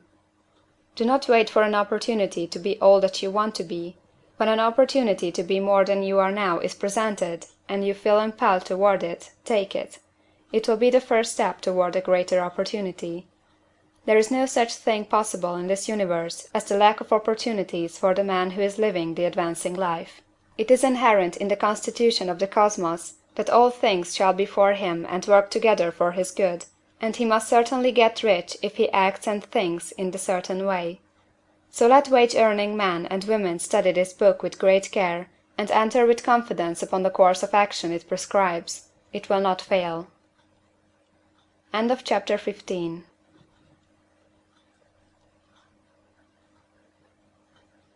Chapter 16. Some cautions and concluding observations. Many people will scoff at the idea that there is an exact science of getting rich. Holding the impression that the supply of wealth is limited, they will insist that social and governmental constitutions must be changed before even any considerable number of people can acquire a competence. But this is not true. It is true that existing governments keep the masses in poverty, but this is because the masses do not think and act in a certain way. If the masses begin to move forward as suggested in this book, neither governments nor industrial systems can check them. All systems must be modified to accommodate the forward movement. If the people have the advancing mind, have the faith that they can become rich, and move forward with the fixed purpose to become rich, nothing can possibly keep them in poverty. Individuals may enter upon the certain way at any time, and under any government, and make themselves rich, and when any considerable number of individuals do so under any government, they will cause the system to be so modified as to open the way for others. The more men who get rich on the competitive plane, the worse for others, and more who get rich in the creative plane, the better for others. The economic salvation of the masses can only be accomplished by getting a large number of people to practice the scientific method set down in this book, and become rich. These will show others the way, and inspire them with a desire for real life, with the faith that can be attained, and with the purpose to attain it. For the present, however, it is enough to know that neither the government under which you live, nor the capitalistic or competitive system of industry can keep you from getting rich. When you enter upon the creative plane of thought, you will rise above all these things, and become a citizen of another kingdom. But remember that your thought must be held upon the creative plane. You are never for an instant to be betrayed into regarding the supply as limited, or into acting on the moral level of competition. Whenever you do fall into old ways of thought, correct yourself instantly. For when you are in the competitive mind, you have lost the cooperation of the mind of the whole. Do not spend any time in planning as to how you will meet possible emergencies in the future, except as the necessary policies may affect your actions today. You are concerned with doing today's work in a perfectly successful manner, and not with emergencies which may arise tomorrow. You can attend to them as they come. Do not concern yourself with questions as to how you shall surmount obstacles which may loom upon your business horizon, unless you see plainly that your course must be altered today in order to avoid them. No matter how tremendous an obstruction may appear at the distance, you will find that if you go in the certain way, it will disappear as you approach it, or that a way over, through, or around it will appear. No possible combination of circumstances can defeat a man or woman who is proceeding to get rich along strictly scientific lines. No man or woman who obeys the law can fail to get rich, any more than one can multiply 2 by 2 and fail to get 4. Give no anxious thought to possible disasters, obstacles, panics, or unfavorable combinations of circumstances. It is time enough to meet such things as they present themselves before you in the immediate present, and you will find that every difficulty carries with it the wherewithal for its overcoming. Guard your speech. Never speak of yourself, your affairs, or of anything else in a discouraged or discouraging way. Never admit the possibility of failure, or speak in a way that infers failure as a possibility. Never speak of the times as being hard, or of business conditions as being doubtful. Times may be hard and business doubtful for those who are on the competitive plane, but they can never be so for you. You can create what you want, and you are above fear. When others are having hard times and poor business, you will find your greatest opportunities. Train yourself to think of and to look upon the world as something which is becoming, which is growing, and to regard something evil as being only that which is undeveloped. Always speak in terms of advancement. To do otherwise is to deny your faith, and to deny your faith is to lose it. Never allow yourself to feel disappointed. You may expect to have a certain thing at a certain time, and not get it at that time, and this will appear to you like failure. But if you hold to your faith, you will find that the failure is only apparent. Go on in the certain way, and if you do not receive that thing, you will receive something so much better that you will see that the seeming failure was really a great success. A student in this science had set his mind on making a certain business combination which seemed to him at the time to be very desirable, and he worked for some weeks to bring it about. When the crucial time came, the thing failed in a perfectly inexplicable way. It was as if some unseen influence had been working secretly against him. He was not disappointed; on the contrary, he thanked God that his desire had been overruled, and went steadily on with a grateful mind. In a few weeks an opportunity so much better came his way that he would not have made the first deal on any account, and he saw that a mind which knew more than he knew had prevented him from losing the greater good by entangling himself with the lesser. That is the way every seeming failure will work out for you, if you keep your faith, hold to your purpose, have gratitude, and do, every day, all that can be done that day, doing each separate act in a successful manner. When you make a failure, it is because you have not asked for enough. Keep on, and a larger thing than you were asking will certainly come to you. Remember this. You will not fail because you lack the necessary talent to do what you wish to do. If you go on as I have directed, you will develop all that talent that is necessary for the doing of your work. It is not within the scope of this book to deal with the science of cultivating talent, but it is as certain and simple as the process of getting rich. However, do not hesitate or waver for fear when you come to any certain place you will fail for lack of ability. Keep right on, and when you come to that place the ability will be furnished for you. The same source of ability which enabled the untaught Lincoln to do the greatest work in government ever accomplished by a single man is open to you. You may draw upon all the mind there is for wisdom to use in meeting the responsibilities which are laid upon you. Go on in full faith.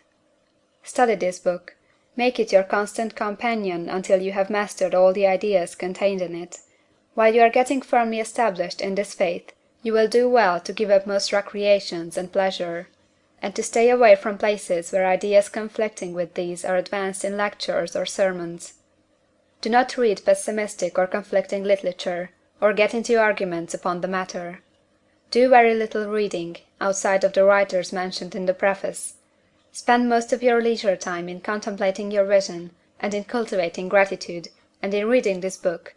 It contains all you need to know of the science of getting rich, and you will find all the essentials summed up in the following chapter. End of chapter 16.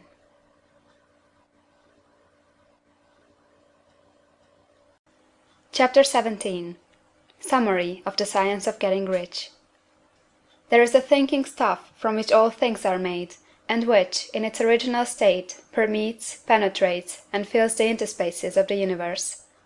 A thought in this substance produces the thing that is imaged by the thought. Man can form things in his thought, and by impressing his thought upon formless substance can cause the thing he thinks about to be created. In order to do this, man must pass from the competitive to the creative mind, otherwise he cannot be in harmony with the formless intelligence, which is always creative and never competitive in spirit. Man may come into full harmony with the formless substance by entertaining a lively and sincere gratitude for the blessings it bestows upon him. Gratitude unifies the mind of man with the intelligence of substance, so that man's thoughts are received by the formless. Man can remain upon the creative plane only by uniting himself with the formless intelligence through a deep and continuous feeling of gratitude. Man must form a clear and definite mental image of the things he wishes to have, to do, or to become, and he must hold this mental image in his thoughts while being deeply grateful to the Supreme that all he desires are granted to him. The man who wishes to get rich must spend his leisure hours in contemplating his vision, and in earnest thanksgiving that the reality is being given to him. Too much stress cannot be laid on the importance of frequent contemplation of the mental image, coupled with unwavering faith and devout gratitude. This is the process by which the impression is given to the formless, and the creative forces set in motion. The creative energy works through the established channels of natural growth and of the industrial and social order. All that is included in his mental image will surely be brought to the man who follows the instructions given above, and whose faith does not waver. What he wants will come to him through the ways of established trade and commerce. In order to receive his own when it shall come to him, man must be active, and this activity can only consist in more than filling his present place. He must keep in mind the purpose to get rich through the realization of his mental image, and he must do, every day, all that can be done that day, taking care to do each act in a successful manner. He must give to every man a use value in excess of the cash value he receives, so that each transaction makes for more life, and he must so hold the advancing thought that the impression of increase will be communicated to all with whom he comes in contact. The men and women who practice the foregoing instructions will certainly get rich, and the riches they receive will be in exact proportion to the definiteness of their vision, the fixity of their purpose, the steadiness of their faith, and the depth of their gratitude. End of chapter 17. And end of The Science of Getting Rich, by Wallace D. Wattles.